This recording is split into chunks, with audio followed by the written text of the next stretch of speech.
Hello students. आशा है आप लोग सभी अच्छे होंगे और अपनी पढ़ाई भी अच्छे से कर रहे होंगे। आज हम अपना नेक्स्ट चैप्टर स्टार्ट करते हैं। आपने फर्स्ट चैप्टर के 5 वीडियोस देखे हैं। बहुत ही इम्पॉर्टेंट हैं, बहुत ही इम्पॉर्टेंट क्वेश्चंस हैं। उम्मीद है आप लोगों ने सभी ने उनके नोट्स प्रिपेयर कर लिए होंगे। आज यहाँ सेकंड चैप्टर हम देखेंगे। आपका जो सेकंड चैप्टर है 11th क्लास का, वो है इलेक्शन एंड रिप्रेजेंटेशन, चुनाव और प्रतिनिधित्व। और इस चैप्टर के अंदर जो कंटेंट इस बार सीबीएसई ने शामिल किया है, उसमें 3 मेन पॉइंट हैं। इलेक्शन एंड डेमोक्रेसी, लोकतंत्र और चुनाव, यानी लोकतंत्र में चुनाव कितनी अहम भूमिका निभाते हैं और चुनाव क्यों जरूरी हैं। तीसरी चीज है इलेक्शन सिस्टम इन इंडिया, यानी भारत में चुनाव व्यवस्था, चुनाव प्रणाली क्या है। और तीसरी जो चीज इंपॉर्टेंट है वो है इलेक्टोरल रिफॉर्म्स, यानी चुनाव सुधार, यानी कौन कौन से सुधार ऐसे हैं जो अभी भी हमारे भारत की चुनाव व्यवस्था में किए जाने आवश्यक हैं। तो हम इन तीनों कंटेंट्स को अपने इन आगे 2 वीडियोस में देखेंगे। तो आज का जो पहला वीडियो है उसमें हम स्टार्ट करते हैं इलेक्शन एंड डेमोक्रेसी, यानी लोकतंत्र और चुनाव।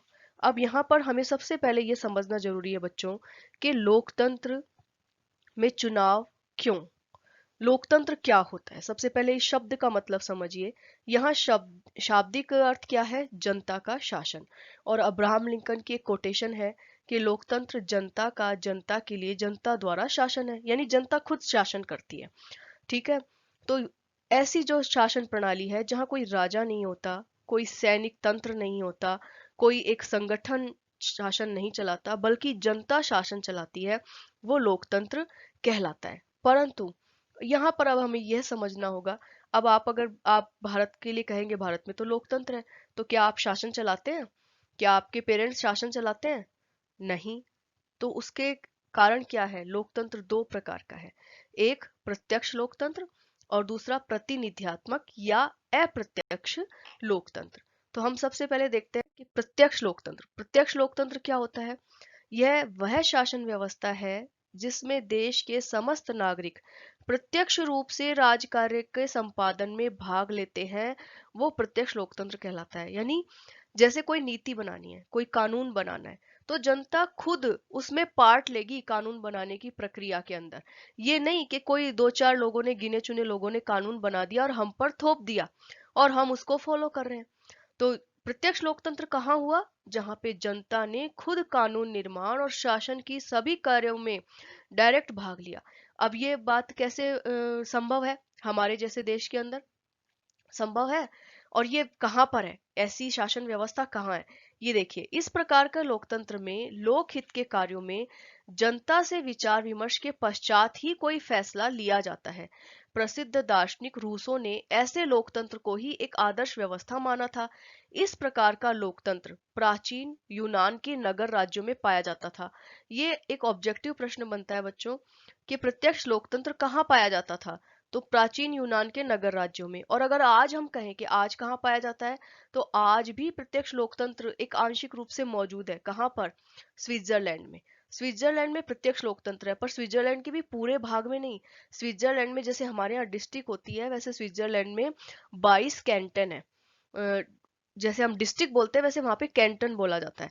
तो 22 कैंटन में से 4 कैंटन ऐसे हैं जहां पर प्रत्यक्ष लोकतंत्र है। मतलब वहां अगर कोई भी काम होता है तो वहां पूरी की पूरी जनता को एक बड़े ग्राउंड में एकत्रित किया जाता है और उस जनता की, वो कोई कानून बनाना है तो जनता से राय ली जाती है, जनता उस कानून के ऊपर वोटिंग करती है और तब जाके वो कानून वहां पर जो है वो पास होता है।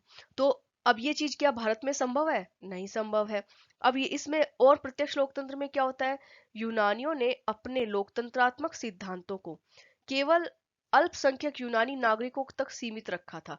वहां पर यूनान के नगर राज्यों में लोकतंत्र था, परंतु यूनान के नगर राज्यों में दासों, विदेशी निवासियों और महिलाओं को राजनीतिक अधिकारों से वंचित रखा जाता था। यानी वहां पर भी लोकतंत्र था, वो भी एक लिमिटेड रूप में था।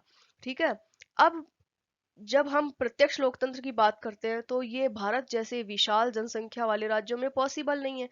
किसी राज्य की समस्त जनता लोकतांत्रिक प्रक्रियाओं में समय समय पर भाग ले, यह कम जनसंख्या वाले राज्यों में तो चल सकता है, परंतु विशाल जनसंख्या वाले राज्यों में नहीं चल सकता। अब हमारे देश में जैसे संसद बैठती है 2 महीने के लिए, अगर सारे देश के नागरिकों को बिठा दिया जाए कि भाई ये कानून बनाना है, ये पास होना है, ये बिल पास होना है, एक ही जब सत्र बैठता है तो वहां पे 200 250 विधेयक पास होते हैं। अब 200 250 विधेयक के लिए सारी जनता को एकत्रित करना एक मतलब ये अनबिलीवेबल टास्क है, हम इसके बारे में सोच भी नहीं सकते। तो हम क्या करें, हमें चाहिए डेमोक्रेसी। तो उस प्रत्यक्ष लोकतंत्र का सब्स्टिट्यूट यानी विकल्प ढूंढा गया, जिसे क्या कहा जाता है, प्रतिनिधियात्मक लोकतंत्र, यानी जिसमें जनता स्वयं निर्णय नहीं लेती बल्कि जनता के द्वारा चुने गए प्रतिनिधि निर्णय लेते हैं। तो जहां जनता शासन के कार्यों में खुद भाग न लेकर शासन संचालन के लिए अपने प्रतिनिधियों का चुनाव करती है। आजकल ज्यादातर सभी देशों के अंदर प्रतिनिधि लोकतंत्र या अप्रत्यक्ष लोकतंत्र का ही प्रचार है, जिसमें जन भावना की अभिव्यक्ति जनता द्वारा निर्वाचित प्रतिनिधियों के द्वारा की जाती है। जनता का शासन और कानून निर्धारण में कोई योगदान नहीं होता, यानी हम ना तो कानून बनाते हैं ना हम कोई शासन व्यवस्था करते हैं, हम केवल जनता के अपने प्रतिनिधि चुनकर भेजते हैं, और यही जो चयनित प्रतिनिधि है ये हमारे बिहाफ पर सारे कामों को करते हैं। इस प्रकार की व्यवस्था को आधुनिक लोकतंत्र का मूल विचार बताने वालों में भी मतभेद है। यानी कई लोग कहते हैं ये कोई डेमोक्रेसी है, जब आपने प्रतिनिधि चुनकर भेज दिए, 5 साल के लिए आप उनके गुलाम हो गए, 5 साल के लिए वो हमारे राजा हो गए। हमने बस ये है कि हमने उनको 5 साल का टाइम दे दिया। और इसकी झलक आप न्यूज में देख भी सकते हैं कि आप जब देखते हैं कि आपके चुने हुए प्रतिनिधि कई बार ऐसे ऐसे गलत डिसीजन भी लेते हैं, काम भी ऐसे करते हैं जो कि जनता को पसंद नहीं आते, तो उनका विरोध होता है, आंदोलन होते हैं, और आप सब उन चीजों के भागीदार बनते हैं, उनसे परेशान भी होते हैं। तो यही इसलिए क्या होता है कि किसी कानून को बनाने में जनता का रोल होना कितना इम्पोर्टेंट है, और केवल गिने चुने 10 20 100 50 प्रतिनिधि मिलकर कानून का निर्माण कर देते हैं। परंतु फिर भी हमारे पास इस प्रतिनिधि लोकतंत्र का कोई अन्य विकल्प नहीं है, हमारे पास इससे अच्छी शासन व्यवस्था मौजूद नहीं है। अब क्या होता है, अब देखिए हम अपने टॉपिक पे आ जाते हैं कि लोकतंत्र 2 प्रकार का है, प्रत्यक्ष और अप्रत्यक्ष। प्रत्यक्ष में जनता स्वयं पूरा का पूरा शासन भार संभालती है, और अप्रत्यक्ष में जनता के चुने हुए प्रतिनिधि शासन का भार संभालते हैं। अब उस प्रतिनिधियों को चुनने के लिए क्या करवाया जाता है, चुनाव करवाया जाता है, निर्वाचन किया जाता है। तो लोकतंत्र की सबसे इंपॉर्टेंट प्रक्रिया क्या हो गई, चुनाव, कि किन प्रतिनिधियों का चुनाव होना है। तो चुनाव या निर्वाचन लोकतंत्र का एक महत्वपूर्ण भाग है, जिसके द्वारा जनता अपने प्रतिनिधियों को चुनती है। चुनाव के द्वारा ही आधुनिक लोकतंत्रों के लोग विधायिका और कभी कभी न्यायपालिका एवं कार्यपालिका के विभिन्न पदों पर आसीन होने वाले व्यक्तियों को चुनते हैं। चुनाव के द्वारा ही क्षेत्रीय व स्थानीय निकायों के लिए भी व्यक्तियों का चुनाव किया जाता है। वस्तुतः चुनाव का प्रयोग व्यापक स्तर पर होने लगा है। यह निजी संस्थानों, क्लबों, विश्वविद्यालयों, धार्मिक संस्थानों आदि सभी में प्रयुक्त होता है। यानी जगह जगह पर आपने चुनाव देखे होंगे, इलेक्शन देखे होंगे, और वह इलेक्शन इसीलिए होते हैं कि एक व्यक्ति, किसी एक वंश, किसी एक जाति, धर्म, संप्रदाय के कुछ व्यक्तियों को हम कोई सत्ता सौंपना नहीं चाहते, तो हम लोकतांत्रिक तरीके से चुनाव करवाते हैं। अब हम आ जाते हैं इंडिया की शासन व्यवस्था पे, या फिर हम ये देखते हैं कि चुनाव किस किस तरीके से होते हैं। तो 2 प्रणालियां सबसे ज्यादा प्रचलित है पूरी दुनिया भर में। जो पहली प्रणाली है first past the post system, यानी सर्वाधिक वोट से जीत की प्रणाली। ये प्रणाली क्या है, सरल बहुमत प्रणाली भी इसे कहा जाता है। इसमें जिस व्यक्ति को सबसे ज्यादा मत प्राप्त होते हैं वह चुन लिया जाता है, इसीलिए इसे सर्वाधिक मत प्राप्त व्यक्ति की विजय यानी first pass the post system कहा जाता है। यह मत प्रणाली सबसे प्राचीन है। ब्रिटेन में 13वीं शताब्दी से ही यह प्रणाली प्रचलित में रही है। राष्ट्रमंडल के देशों और अमेरिका में मतदान की यही सर्वमान्य प्रणाली है। भारत में लोकसभा और विधानसभाओं के चुनावों में इसी प्रणाली का प्रयोग किया जाता है। यह प्रणाली सामान्यतः एक सदस्य निर्वाचन क्षेत्र की प्रणाली से संबद्ध होती है। पर अब देखिए इस प्रणाली की कुछ एक आलोचना भी है। वो क्या है कि भारत में फर्स्ट पास्ट विधि से जनप्रतिनिधि चुने जाते हैं, अर्थात हर सीट पर सबसे ज्यादा वोट पाने वाला उम्मीदवार विजयी हो जाता है। इसीलिए जिन राजनीतिक दलों के वोट बिखरे हुए हैं, उन्हें कुल मिलाकर अच्छा खासा वोट मिलने के बावजूद भी मुमकिन है कि उसके प्रतिनिधि जीतकर ना आए। अब ये बात को आप एग्जाम्पल से समझिए। देखिए, मान लीजिए कि एक निर्वाचन क्षेत्र में 10 मतदाता है, 10 लोगों को वोट डालना है और 4 उम्मीदवार हैं। ठीक है, अ, इसको आप ये इस तरीके से समझ लीजिए, 100 मतदाता है और 4 उम्मीदवार हैं। तो क्या होगा, एक A B C D 4 उम्मीदवार है, ए को वोट मिलते हैं 30, बी को मिलते हैं 25, सी को भी मिल जाते हैं 25 और डी को भी मिल जाते हैं 20। ठीक है, सिंपल सा रिजल्ट आ गया। कौन जीता? ए जीत गया, क्योंकि उसे 30 वोट मिले थे। पर अब यहां पर आप ये समझिए कि 70 वोट उसे नहीं मिले थे। 70 लोग उसे पसंद नहीं करते थे, परंतु 30 वोट वाला व्यक्ति जीत जाता है और 70 वोट बेकार चले जाते हैं। यह इस पद्धति की आलोचना है। ठीक है, अब इसमें देखो आगे क्या निकल कर आता है। जब रिजल्ट आते हैं ना हमारे देश के चुनाव में, तो हमारे देश के चुनाव का रिजल्ट क्या रहता है? ये राजनीतिक दल जिन सामुदायिक वर्गों का प्रतिनिधित्व करते हैं, उन समूहों की आवाज सदन में अनसुनी रह जाती है। यानी जो वो 25 वोट वाला, 20 वोट वाला जो प्रतिनिधि था, उसको वोट देने वाली जो जनता थी, उन जनता की आवाज संसद तक नहीं पहुंचती। उदाहरण के तौर पर वर्ष 2014 में लोकसभा चुनाव में बहुजन समाजवादी पार्टी को यूपी में लगभग 20% और देश में 4.1% वोट मिले। परिणाम स्वरूप यह देश की तीसरी सबसे बड़ी पार्टी बनी। फिर भी लोकसभा में उसका कोई एक सिंगल रिप्रेजेंटेटिव भी नहीं था, क्योंकि वोट तो मिले हैं पर सीटें नहीं मिली। 2020 करके हर जगह वो हारती गई, पर वोट उसको मिलते गए, तो सारे वोटों का प्रतिनिधित्व संसद में नहीं पहुंच पाता। इसी प्रकार वर्ष 2019 में लोकसभा चुनाव में राष्ट्रीय जनता दल को बिहार में 15% वोट मिले, लेकिन उसका एक भी सदस्य चुनाव नहीं जीत पाया, क्योंकि वोट तो मिले थे परंतु फर्स्ट पास द यानी आगे नहीं आ पाया, पीछे ही रह गया।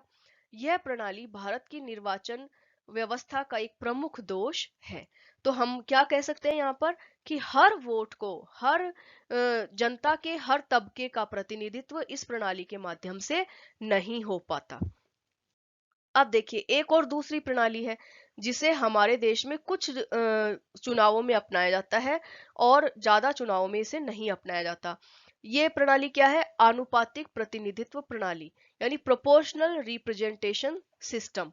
इसमें क्या होता है? सर्वाधिक मत प्राप्त व्यक्ति की विजय प्रणाली का अनुसरण सामान्यतः एक सदस्यीय निर्वाचन क्षेत्र में होता है, जबकि आनुपातिक प्रतिनिधित्व का बहु सदस्यीय निर्वाचन क्षेत्र होता है।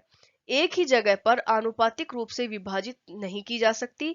किसी निर्वाचन क्षेत्र में प्रत्येक उम्मीदवार के लिए अथवा उम्मीदवारों को खड़ा करने वाली पार्टी के लिए पड़े वोट के अनुपात में ही जगह निर्धारित कर दी जाती है। अब यानी इसमें क्या किया जाएगा, इसको एग्जाम्पल के तौर पर समझेंगे तो क्या कहेंगे कि जैसे मैंने पहला एक निर्वाचन क्षेत्र बताया था जहां पर 100 मतदाता है, 4 लोग खड़े हुए।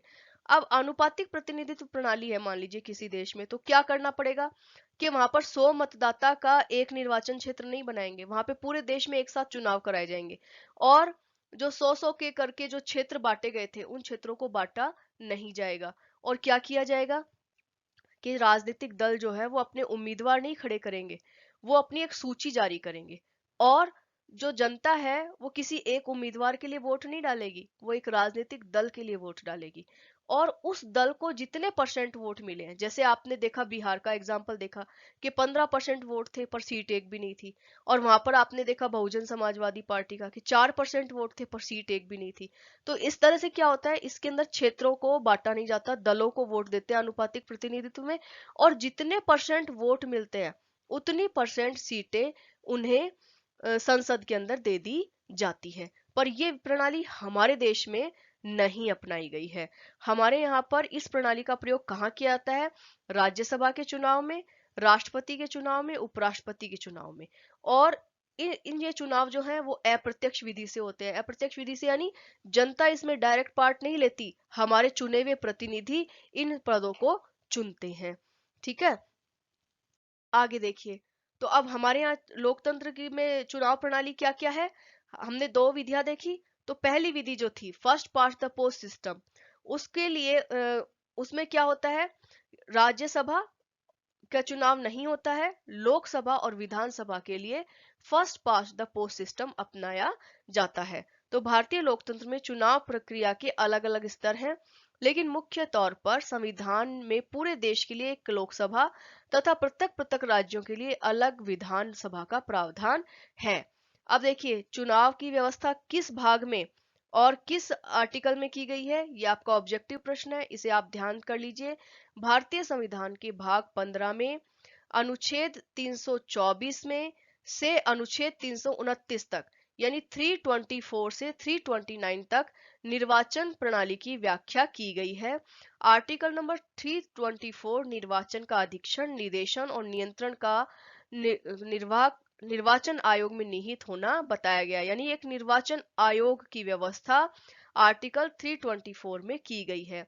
संविधान के अनुच्छेद 324 में ही निर्वाचन आयोग को चुनाव संपन्न कराने की जिम्मेदारी सौंपी गई है। 1989 तक निर्वाचन आयोग एक सदस्यीय संगठन था, लेकिन 16 अक्टूबर 1989 को एक राष्ट्रपति अधिसूचना के द्वारा 2 और निर्वाचन आयुक्तों की नियुक्ति करके इसे बहुसदस्यीय बना दिया गया है। ये एक ऑब्जेक्टिव प्रश्न है, आपको याद रखना है कि हमारा जो निर्वाचन आयोग है वो बहुसदस्यीय है, पहले एक सदस्यीय था। ठीक है। अब देखिए जब यहाँ पर जिक्र आ गया कि निर्वाचन आयोग, तो निर्वाचन आयोग क्या करता है, चुनाव आयोग या निर्वाचन आयोग एक ही बात है। क्या क्या काम करता है, ये चुनाव क्षेत्रों का सीमांकन करता है, मतदाता सूचियों का निर्माण करता है, चुनाव की तिथि, प्रक्रिया, परिणाम आदि की घोषणा करता है, उम्मीदवारों का नामांकन व योग्यता मापदंड निर्धारित करता है, आचार संहिता लागू करता है, निष्पक्ष चुनाव संपादन के लिए विशेष नियमों का निर्माण करता है और सीटों के आरक्षण की व्यवस्था करता है। ये बच्चों एक बड़ा प्रश्न है। चुनाव आयोग के कार्य कई बार 6 मार्क का क्वेश्चन भी आता है, तो ये जो पॉइंट्स लिखे हैं आपको इनकी डिटेल भी लिखनी पड़ेगी 3-3 4-4 लाइनों में। जैसे चुनाव क्षेत्रों का सीमांकन, तो चुनाव क्षेत्रों का सीमांकन यानी भारत का चुनाव आयोग निर्धारित करता है कि चुनाव क्षेत्र जो हैं वो किस किस एरिया में होंगे, और इनका सीमांकन 1971 में की जनगणना के अनुसार किया गया था, वही आज तक चल रहा है। मतदाता सूचियों का निर्माण, इसकी डिटेल क्या होगी, निर्वाचन आयोग समय समय पर मतदाता सूचियों को अपडेट करता है, उनमें से मृत व्यक्तियों के नाम डिलीट करना, नए व्यक्तियों के नाम ऐड करने के लिए पूरी कैंपेन चलाता है। ये सारे काम निर्वाचन आयोग के द्वारा किए जाते हैं। इस तरह से आप इन सभी पॉइंट्स की डिटेल लिखकर इसको एक बड़ा प्रश्न बनाएंगे। ठीक है, आगे देखिए। अब ये देखो इसमें लास्ट पॉइंट आया था कि सीटों के आरक्षण की व्यवस्था करता है निर्वाचन आयोग। तो सीटों के आरक्षण की व्यवस्था क्यों की गई है, यानी हमारे यहाँ सीटें आरक्षित होती हैं, आपने सुना होगा कि ये सीट एससी के लिए आरक्षित है, ये ओबीसी के लिए आरक्षित है। तो इसका क्या तात्पर्य है, भारत में सीटों के आरक्षण की व्यवस्था के अनेक कारण हैं, उनमें से एक है भारत का संविधान सामाजिक न्याय के उद्देश्यों को पूरा करने के लिए प्रतिबद्ध है। भारत की ऐतिहासिक पृष्ठभूमि में कई जातियां और जनजातियां पिछड़ी हुई थी, जिनका शोषण किया गया था। ऐसे समय में उन्हें समाज में पुनर्स्थापित करने और मुख्य धारा से जोड़ने के लिए संविधान निर्माताओं ने सीटों के आरक्षण की व्यवस्था की। जैसे क्या होता है बेटा, गांव के अंदर कई बार आपने उन्हें सुना होगा किसी एक जाति के लोग ज्यादा होते हैं और किसी एक छोटी जाति के लोग कम होते हैं। तो हमेशा अगर बहुमत से चुनाव होंगे तो वहां पर तो वो जो एक अगड़ी जाति है उसी का व्यक्ति चुनाव जीतता रहेगा, और उन जो दूसरी एक जाति जो अल्पसंख्यक है उसका व्यक्ति कभी भी चुनाव जीत कर आ ही नहीं पाएगा। तो ऐसे में उन लोगों को भी प्रतिनिधित्व दिलाने के लिए आरक्षण की व्यवस्था की गई। तो हमारे यहाँ पर एससी और एसटी के लिए सीटें आरक्षित की जाती हैं। अब देखिए एक ये इंपॉर्टेंट पॉइंट है कि स्वतंत्र व निष्पक्ष निर्वाचन के लिए प्रावधान, यानी जो इलेक्शन होता है वो फेयर और फ्री होना चाहिए। ये सबसे इंपॉर्टेंट चीजें हैं। आप लोगों ने कभी सुना होगा कि चुनाव तो बहुत सारी जगह पे होते हैं, एक तानाशाह होता है वो भी चुनाव करवा देता है और अपने आप को लोकतांत्रिक कहलवाता है, परंतु वो लोकतांत्रिक होता नहीं है। वो ऐसे लोगों को चुनाव का अधिकार, मतदान का अधिकार देता है जो उसी के पक्ष में वोट डालेंगे। वो बूथ कैप्चरिंग करा देता है, बहुत सारे तरीके करता है और अपने आप को इलेक्ट करा लेता है। ऐसे बहुत से लोग हमारे दुनिया के इतिहास में रहे हैं, जिनके अगर नाम गिनाए, वो हमेशा चुने गए। चुनाव हुआ और चुनकर 50-50 60-60 साल तक उन्होंने शासन किया। ऐसे ऐसे लोग भी धरती पे हुए हैं, जो चुनाव के माध्यम से। तो क्या ऐसा पॉसिबल है? ऐसा पॉसिबल नहीं है, जब तक कि चुनाव फेयर ना हो। ठीक है ना? तो अगर इलेक्शन फेयर होता है, तभी वो वास्तव में लोकतांत्रिक चुनाव होगा। अगर वो फेयर नहीं होता है, तो वो कभी भी लोकतांत्रिक चुनाव नहीं होगा, और उस देश के शासन को लोकतांत्रिक कहा भी नहीं जा सकता। तो किसी भी देश में शासन लोकतांत्रिक हो, चुनाव निष्पक्ष हो, उसके लिए क्या क्या चीजें जरूरी है? देखो, सबसे पहले उसके लिए जरूरी है यूनिवर्सल अडल्ट फ्रेंचाइजी, यानी सार्वभौमिक वयस्क मताधिकार। इसका क्या तात्पर्य है? जहां जाति, लिंग, धर्म, संप्रदाय, आय, किसी भी आधार पे भेदभाव किए बिना एक निश्चित आयु में सभी को मतदान का अधिकार मिलता है, उसे सार्वभौमिक वयस्क मताधिकार कहते हैं। और जहां पर भेदभाव होता है, वहां पर ऑब्वियस सी बात है, निर्वाचन निष्पक्ष नहीं होगा। फिर दूसरा चीज, कि इलेक्शन कराने के लिए एक स्वतंत्र निर्वाचन आयोग होना चाहिए, जो कि भारत में है। पहला पॉइंट भी भारत में है, दूसरा निर्वाचन आयोग भी भारत में है। फिर एक और क्या चीज की गई, कि जो multi member election commission in India, Bharat में बहुसदस्यीय निर्वाचन आयोग है। एक सदस्यीय निर्वाचन आयोग को आप ये कह सकते हैं कि उसकी निष्पक्षता पर संदेह किया जा सकता है, परंतु बहुसदस्यीय निर्वाचन आयोग की निष्पक्षता पर संदेह नहीं होता। फिर voter list and photo identity card, यानी हमारे यहाँ पर स्वतंत्र और निष्पक्ष निर्वाचन के लिए क्या व्यवस्था की गई? मतदाता सूची और फोटो पहचान पत्र जारी किए जाते हैं, जिससे कि कोई भी गलत व्यक्ति वोट ना डाल सके। और डिटेल्स ऑफ इलेक्टोरल एक्सपेंडिचर, चुनाव व्यय का विवरण। ये कुछ ऐसी व्यवस्थाएं हैं जो हमारे देश के अंदर निर्वाचन को स्वतंत्र और निष्पक्ष बनाने के लिए की गई हैं। अब इसके बाद एक जो इलेक्शन से रिलेटेड पॉइंट बचता है, वो है चुनाव सुधार, जिसे हम अपने अगले वीडियो में देखेंगे। तब तक आप लोग इस वीडियो को ध्यान से देखिए, और घर पे रहिए, और सुरक्षित रहिए, खुश रहिए, अपना और अपने परिवार का ध्यान रखिए। Thank you.